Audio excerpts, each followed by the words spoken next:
के लड़का की मिथिलावासी सब 3टा गाछ लगेलिए हाँ, देखबे ने अहाँ सब 4 गो बहुत मेहनत भेले हाँ, देखे छियै खैर के कांट से घेरलिए हाँ, देखबे जरूर अहूँ सब अगर गाछ रोपबै ना तो एनाही रोपी जरूर। हाँ बहुत मेहनत कऽ के वीडियो अपलोड करबै अपन चैनल पर तो जरूर देखी अहाँ सब।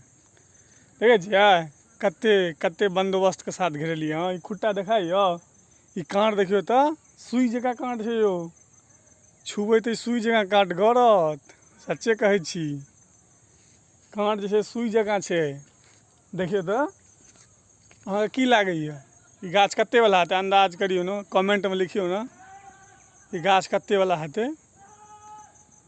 अहाँ सबके रेट कहब तो अहाँ सब सच में नहीं अथी कभी झूठ बाज रहल छै। देखियो तो अपना घर से जे सुतबै छै ने तेना के देखियो तो देलिए पूरा तरह से ओढ़ा देलिए, ओ छै मच्छर नहीं काटे गाछ का, ओई तरह से घेर देलिए हम चारू साइड। देखियो तो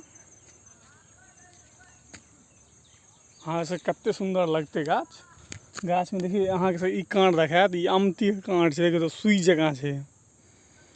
अहूँ सब लगाबू तो जरूर एना इएह तरीका से लगाबू, बड्ड मेहनत होइ छै एकटा गाछ लगबै में, बहुत मेहनत होइ छै। लगेबै ना तो अहाँ के सबके पता चलतै जे कते मेहनत होइ छै एगो गाछ लगबै के लेल। अहाँ के कम से कम तो सोचियो जे 3 दिन 4 दिन जरूर खराब हैत, तब प्लस में 5 महीना 6 महीना 2 साल तक रख रखाव में टाइम जायत। तरीका सही हेबाक चाही, तरीका जे एहि तरीका से लगेबै तो सरल तरीका हम बतेलहुँ, अहाँ सब सुंदर लागत।